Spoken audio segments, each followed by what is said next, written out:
Malta se tibda l-proċess biex tiġi implementata sħubija ekonomika u strateġika bejn l-Unjoni Ewropea u l-Ġappun. Stqar dan il-Prim Ministru Joseph Muscat waqt il-Japan Malta Business Forum organizzat minn Trade Malta u l-Japanese External Trade Organization f'Tokyo.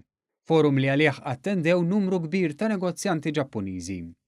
Il-Prim Ministru stqar li permezz ta' dan il-ftehim, il-kooperazzjoni se tinkludi mhux biss id-dialogu politiku u dwar policies, iżda anke kooperazzjoni reġjonali u fuq livell globali.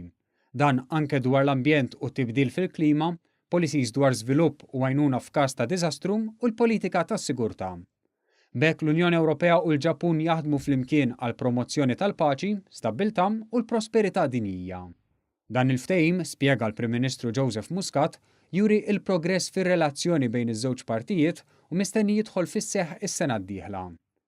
Il-Prim Ministru spjega li numru ta' inizjattivi fil-passat diġà saħħew ir-relazzjoni ekonomika bejn Malta u l-Ġappun bħall-inklużjoni ta' laboratorji Maltin fil-lista tal-Gvern Ġappuniż ta' istituzzjonijiet li jiċċertifikaw ikel u xorb esportat lejn il-Ġappun minn pajjiżna. Pass ieħor, spjega, kienet it-tnedija tal-Kamra tal-Kummerċ bejn Malta u l-Ġappun. Il-Prim Ministru tenna li għal darb'oħra pajjiżna qed jingħata attenzjoni bħala posta għall-investiment dirett barrani minn kumpaniji Ġappuniżi. Dan wara dak li seħħ lura fis-sebgħinijiet. Illum oqsma promettenti mistennija jkunu l-inġinerija, il-farmaceutika, prodotti tal-ikel, appliances, prodotti tal-plastik, kimiċi, partijiet tal-ajruplani, żvilupp ta' software, ġugarelli u logħob u l-loġistika.